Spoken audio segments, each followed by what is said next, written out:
Vamos lá, pessoal. Quando a gente fala de Constituição, a gente está falando de um documento, de uma norma. Essa norma ela vai tratar, como está aqui no ponto 1.1, a forma de governo, sistema de governo, forma de Estado, estabelecimento dos seus entes e órgãos. Então, forma de governo, lembremos. O que é a forma de governo? Forma como se relacionam governantes e governados, né? Então, é república, é monarquia, sistema de governo.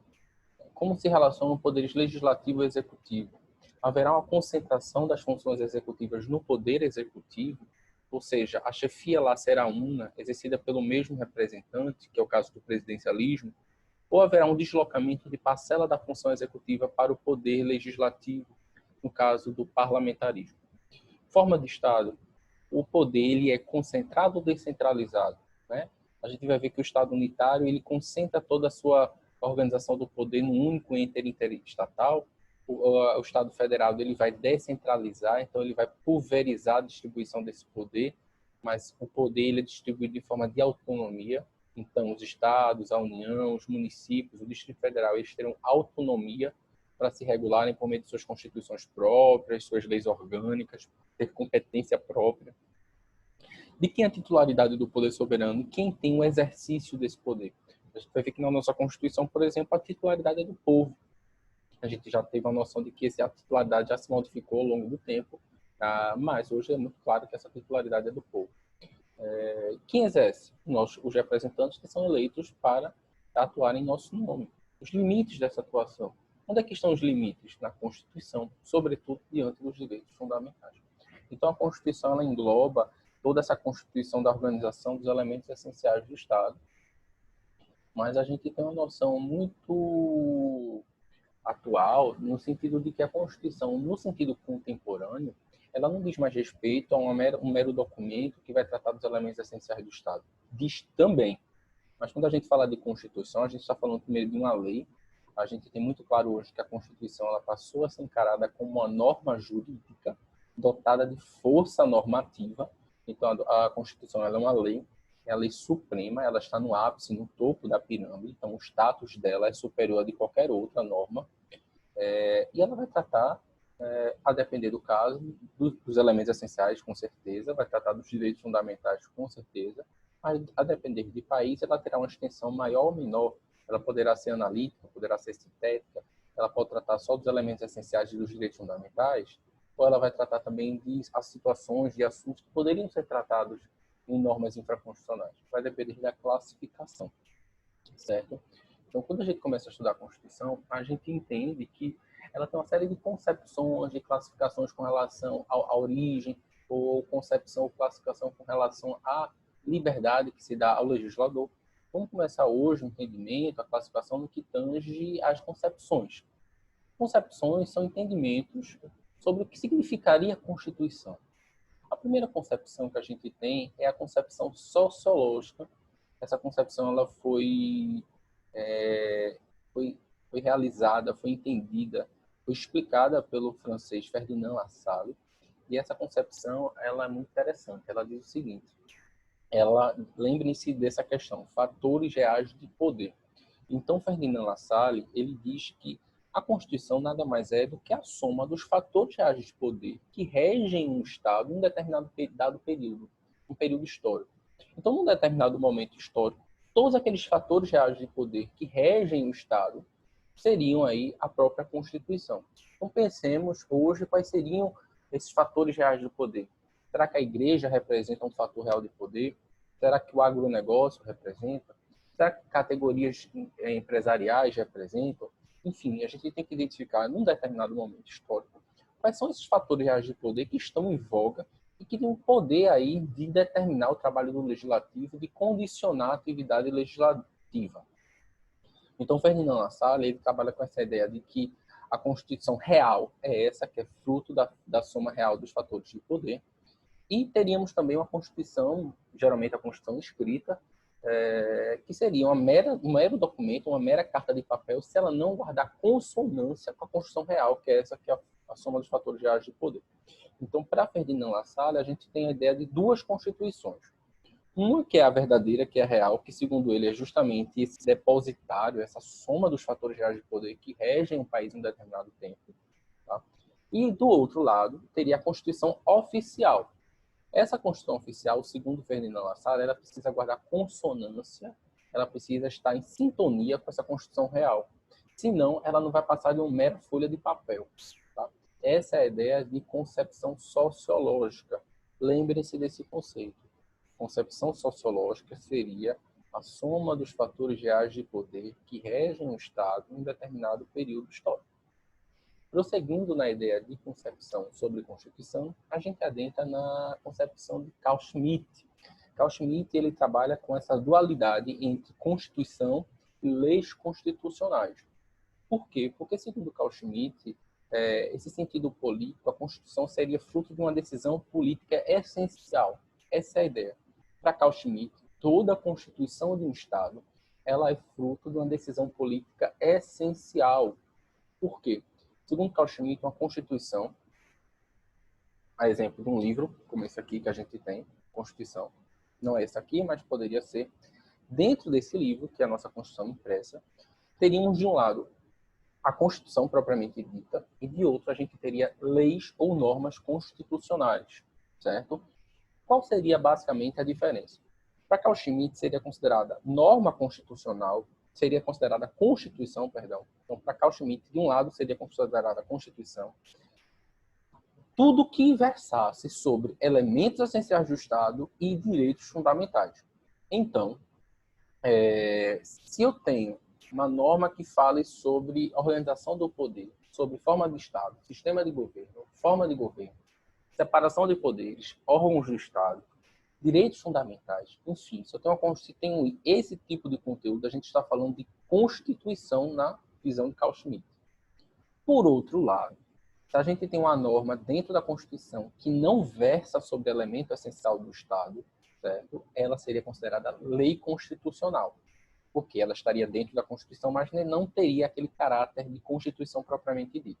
Então, todas as normas da Constituição que versassem sobre elementos essenciais do Estado e direitos fundamentais seria considerada Constituição. Tudo que não versasse sobre elementos essenciais do Estado, tudo que não versasse sobre direitos fundamentais seria considerado lei constitucional, leis constitucionais, certo? Então, um exemplo de lei constitucional na nossa Constituição é esse exemplo do artigo 242, parágrafo 2º da nossa Constituição. Esse parágrafo 2º diz o seguinte, que o Colégio Dom Pedro II, localizado na cidade do Rio de Janeiro, será mantido na órbita federal. Então, percebamos que essa disposição ela não trata de nada que seja essencial ao Estado. Né? A órbita de um colégio, que será da União, em órbita federal, localizado em qual cidade, isso não diz respeito, não é essencial para o Estado. Então, esse tipo de norma para Carl Schmitt não seria Constituição, seria norma ou lei constitucional. Essa ideia ela é reprisada em grande parte quando a gente fala de concepção no sentido material e no sentido formal. O que a gente entende sobre Constituição no sentido material e na concepção formal? A ideia aqui é dizer que será considerada constitucional toda norma que verse sobre elemento essencial do Estado e direito fundamental. Toda norma que fosse revestida dessa essencialidade, ou seja, que tivesse essa natureza de versar sobre elementos essenciais do Estado e sobre direitos fundamentais, seria considerada norma constitucional, independentemente de estar dentro da Constituição ou fora dela. Ou seja, independentemente de ter passado por um processo legislativo mais solene, como, por exemplo, das normas constitucionais, ou menos solene, como das leis ordinárias. Então, o que importa aqui não é o processo legislativo, não importa aqui a forma como essa norma poderia ser enquadrada formalmente na Constituição. O que vai nos interessar aqui é o conteúdo dessa norma. Então, se a norma ela versa sobre elemento essencial do Estado e se ela versa sobre direitos fundamentais, seria considerada a Constituição ou uma norma constitucional de acordo com o sentido material. Tá? Então, no sentido material, a gente poderia encontrar normas constitucionais dentro da Constituição ou fora da Constituição. Tá? O que importa aqui não é o processo legislativo, não é um enquadramento formal, digamos assim, do processo legislativo na Constituição. Bastou que a norma viesse sobre elementos essenciais do Estado ou sobre direitos fundamentais, ela seria considerada uma norma constitucional. Tá? Por outro lado, no sentido formal, quem é adepto dessa concepção considera norma constitucional toda aquela norma que passou por um processo legislativo mais solene. Tá? Então, a gente pega a nossa Constituição, pega aquela Constituição que vocês têm impressa, folheiem todos os seus artigos. Para a concepção formal, tudo aquilo ali que está na Constituição seria considerado norma constitucional, porque passou por um processo mais solene, um processo legislativo mais solene. Tá? Então, quem é adepto dessa teoria vai considerar constitucional sempre toda e qualquer norma que passou por esse processo legislativo mais solene, mesmo que ela trate de um assunto pouco importante, quase que irrelevante para o Estado, como esse exemplo que a gente acabou de ver do artigo 242, parágrafo 2º da Constituição. Essa é a ideia de concepção material e de concepção formal. Há quem diga que o Brasil, alguns doutrinadores dizem que o Brasil elegeu o critério formal. A gente é muito agarrado, a gente é muito atrelado a essa ideia de respeito à liturgia processual. Então, todas aquelas normas da nossa Constituição, elas têm um processo legislativo mais solene, né? Então, para a nossa concepção no Brasil, a maior parte dos doutrinadores entende que a nossa Constituição é no sentido formal. A gente não admite considerar qualquer norma como constitucional que estivesse fora da Constituição. Alguns doutrinadores, no entanto, entendem que aqui no Brasil o critério seria misto. Por que seria misto? Porque... deixa eu pegar aqui.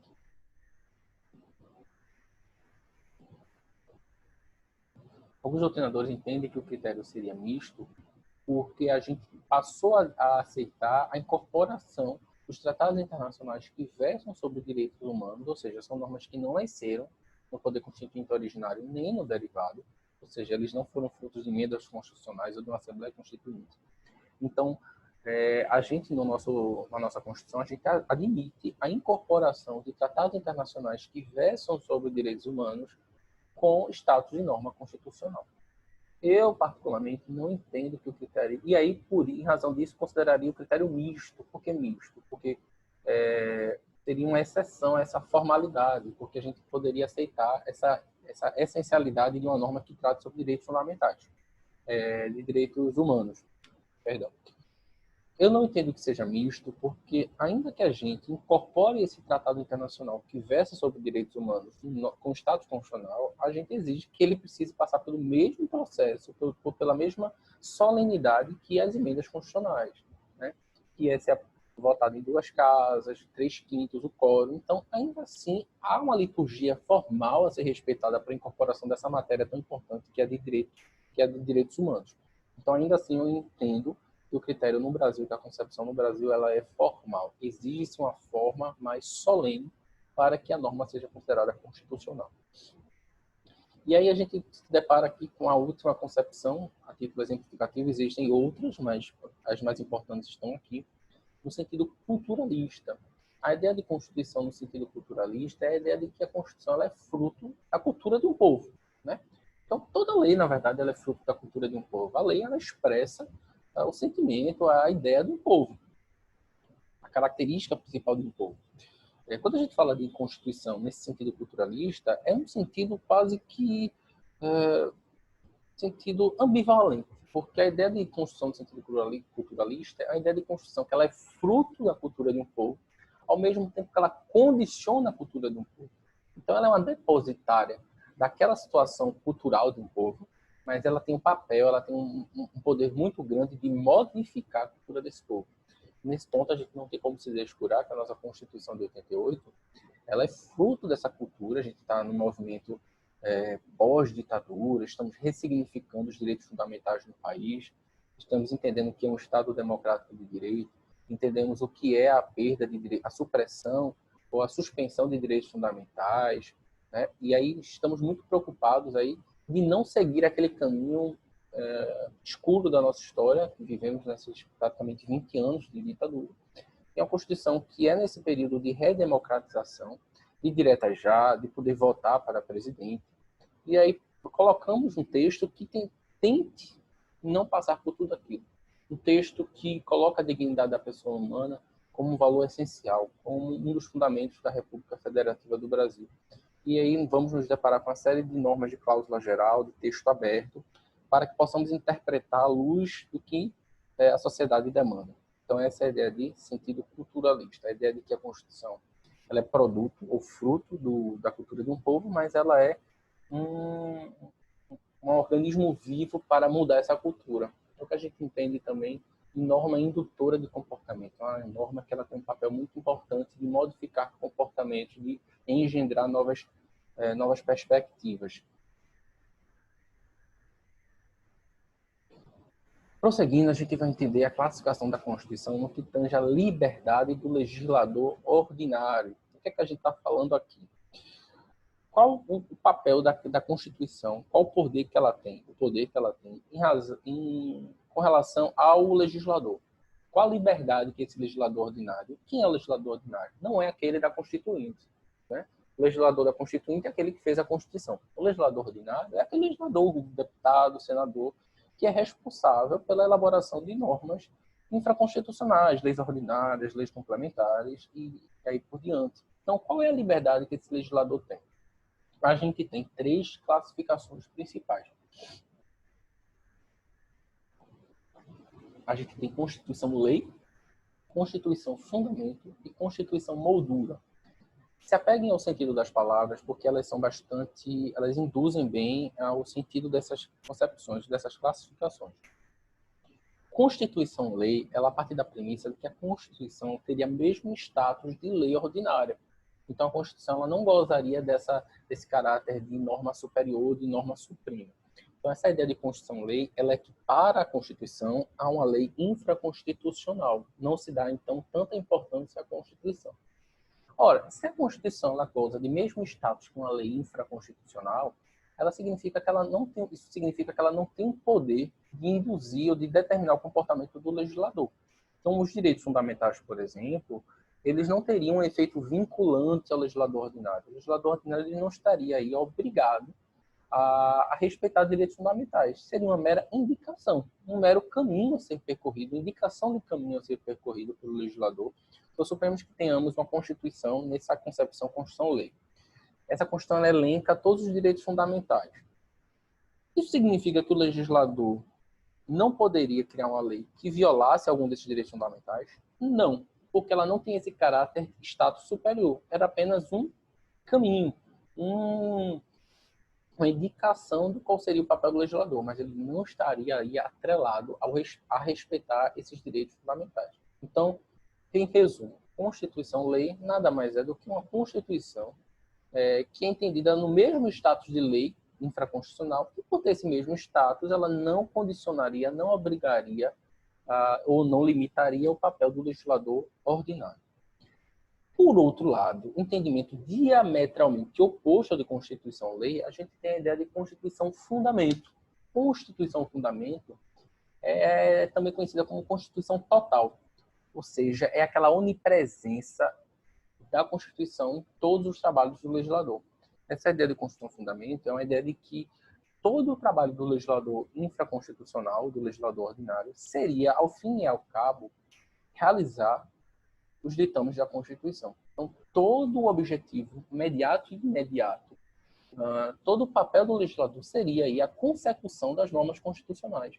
Seria realizar tudo o que estivesse na Constituição. É uma visão completamente exacerbada dessa ideia de Constituição enquanto uma norma superior. No Brasil, a gente reconheceu, em grande parte, a importância da Constituição e a gente aderiu à noção de Constituição Moldura. Constituição Moldura ela é um conceito bastante didático. Ela parte do pressuposto, está vendo esse quadro aqui? A gente tem uma moldura preta. Pronto. Então, a Constituição seria essa moldura e tudo que tivesse dentro, a tela em branco que estivesse dentro, seria um espaço de liberdade para o legislador criar, trabalhar com ampla liberdade, desde que não ultrapassasse a moldura. Então, a Constituição ela serviria como uma moldura. Essa moldura seria o limite, seriam os limites constitucionais, e tudo que tivesse dentro dessa moldura, ou seja, aquele quadro branco, o legislador teria ampla liberdade desde que não ultrapassasse a moldura. Então, a ideia aí de limitação, tá? Do que não poderia ultrapassar em relação à Constituição. Superadas essas classificações com relação a... Então, vamos fazer uma revisão só para não ficar com dúvida. Constituição-lei equipara a Constituição à lei no mesmo status. Então, se eles têm o mesmo status, essa Constituição ela não vai obrigar o papel do legislador ordinário. Isso aqui seria uma mera indicação, um mero caminho indicado para o legislador seguir, mas ele não estaria atrelado ao que estava na Constituição, porque eles têm o mesmo status legal. Constituição Fundamento, ela coloca a Constituição num papel extremamente superior. Todo o trabalho do legislador seria realizar o que está na Constituição. Então, o legislador ele não teria liberdade para trabalhar se não fosse com aquela ideia de realizar alguma norma constitucional. Então, todo o trabalho do legislador estaria voltado para a Constituição. Esse exagero não é repetido na ideia constitucionalista no Brasil. O Brasil tem o entendimento de que a Constituição, sobretudo um entendimento neoconstitucionalista, eu entendo que o entendimento neoconstitucionalista ele estaria até entre Constituição moldura e Constituição fundamento, no meio termo. Por quê? A ideia neoconstitucionalista é a ideia de que não basta mais se ater aos meros limites da Constituição, mas de revisar a Constituição, de trazer os direitos fundamentais para uma perspectiva horizontalizada, para não se descuidar de princípios, mas essa ideia é um pouco mais sofisticada que a gente deixa esse discurso mais para frente. Mas, basicamente, a concepção clássica que o Brasil adotou, da qual o Brasil adotou, é a Constituição moldura. Então, a Constituição serviria como uma moldura, ou seja, uma cerca, uma limitação ao papel do legislador. Tudo que estivesse dentro estaria livre para o trabalho do legislador ordinário. Com relação à classificação das constituições, a gente tem alguns tipos de classificação. A gente tem primeiro a Constituição outorgada, depois a promulgada, a cesarista e a pactuada. Outorgada é aquela ideia de Constituição obrigada, lembre-se disso, outorgada é aquela que é imposta. Então, Constituição outorgada é aquela que é fruto de um projeto de poder soberano, um projeto que não é democrático. Constituição outorgada é aquela que é imposta por um grupo político, por uma pessoa ou um grupo político, onde não há participação popular. O Brasil ele teve 3 constituições outorgadas. A gente teve a primeira do Império, de 1824, a gente teve a de 1937, de Getúlio Vargas, e depois a gente teve a de 1967, durante a ditadura. A de 1967, tomei bastante cuidado, porque ela é formalmente considerada promulgada, mas como o Congresso não estava funcionando em sua normalidade, não havia liberdade no Poder Legislativo, considera-se na prática uma Constituição outorgada. Então, em resumo, a gente teve 3 constituições outorgadas: 1824, 1937 e 1967. Pois bem, a promulgada não. A promulgada é aquela que é fruto da participação popular, no regime democrático, por meio de uma Assembleia Constituinte. É aquela que é fruto de discussão em que o povo elege seus representantes se reúnem numa Assembleia Constituinte e aí vai passar a trabalhar uma ideia de Constituição que atenda à necessidade da população. Então, enquanto a outorgada é uma Constituição imposta, a promulgada é uma Constituição popular. Há aqui uma representatividade, há aqui um respeito à ideia de participação popular nessa Constituição. E aí, quando a gente fala de Constituição promulgada aqui no Brasil, a de 88, é muito interessante que a nossa Constituição de 88, como todos sabem, ela é promulgada, a nossa Constituinte, e é muito interessante que na época da Constituinte foram disponibilizados formulários nas agências dos Correios para que a população pudesse escrever o que ela queria na Constituição. Então, houve todo tipo de pedido. Que a gente que ia lá e pedia um carro, que a gente que ia lá e pedia água, que a gente que ia lá e pedia casa. Mas aí, quando os deputados e senadores foram fazer essa consulta, eles tinham que fazer o seguinte pensamento: ora, e tem tanta gente aqui pedindo casa, será que falta uma política habitacional do Brasil? Então, foi esse o entendimento. Então, a nossa Constituição de 88 ela foi bastante importante nessa questão do respeito à participação popular. A cesarista, por sua vez, é uma Constituição, digamos assim, mista. Ela nasce fruto de uma ideia de projeto de poder, ou seja, não há uma participação popular na confecção dos termos da Constituição, mas uma vez realizada, uma vez imposta, ela se submete ao crivo da população. Então, a gente tem uma Constituição que ela é imposta, mas depois, para poder ser promulgada, na verdade, para poder ter força, para poder ganhar vigor e vigência, ela precisa passar por uma votação popular. A gente tem um caso, por exemplo, na Venezuela.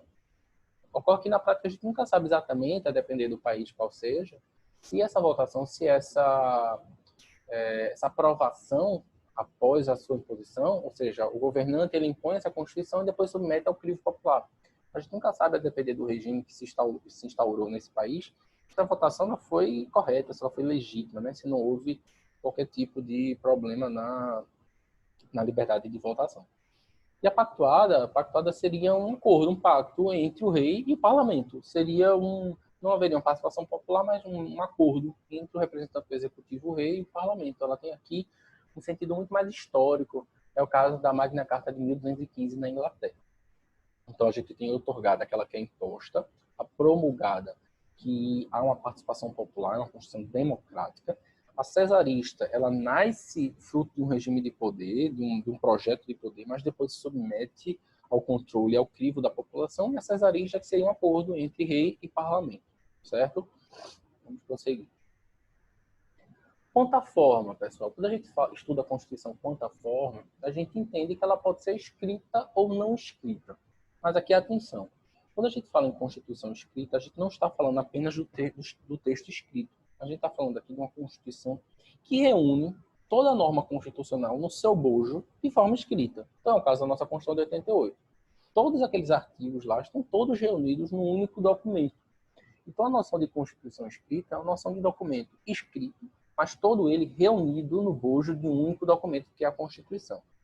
Já a Constituição não escrita, ela pode ter trechos escritos, né? Porque a Constituição não escrita é aquela que não está toda reunida num único documento, mas ela está espalhada. Ela tem normas escritas, ela se baseia também em costumes, em precedentes. Então, a ideia de Constituição não escrita é aquela que não está vinculada apenas em um único documento, mas que tem textos escritos, precedentes, jurisprudência, né, os precedentes, doutrina, às vezes. Então, a Constituição não escrita tem essa ideia aí de costumes, de fontes esparsas e não todas condensadas num único documento. Com relação à extensão, a gente tem dois entendimentos. A Constituição analítica, que é sinônimo de Constituição escrita, e a Constituição sintética, que é aquela resumida. Tá? Qual é a ideia central aqui? A Constituição sintética é aquela que vai tratar apenas dos elementos essenciais do Estado, vai tratar apenas dos direitos fundamentais. Não vai tratar daquilo que é o suprassumo da organização de um Estado. Né? Fala se haverá separação dos poderes, se haverá república, monarquia, presidencialismo, parlamentarismo, se haverá Suprema Corte, enfim, e quais são os direitos fundamentais. Ela vai tratar ali do núcleo duro, do que é importante para o Estado. A Constituição analítica, ela vai tratar disso, do que a Constituição sintética trata, mas ela vai tratar também de uma série de outros assuntos que poderiam muito bem estar tratados em outras normas infraconstitucionais, mas que o legislador constituinte achou por bem tratar, porque ele achou importante aquele assunto, tratar no bojo de uma Constituição.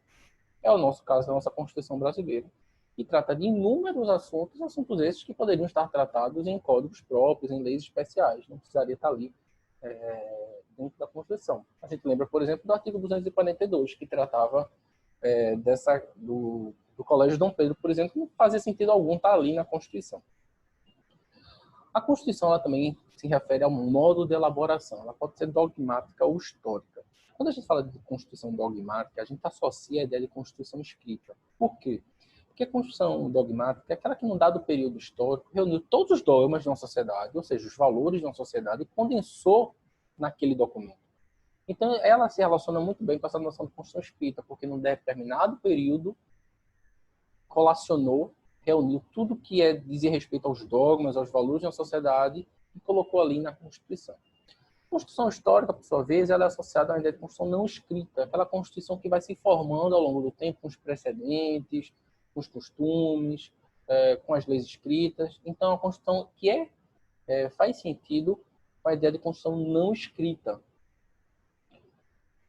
Com relação à alterabilidade, pessoal, a gente tem algumas classificações. Vamos ter um pouco de atenção aqui. A Constituição ela pode ser rígida, flexível, semi-rígida, fixa ou imutável.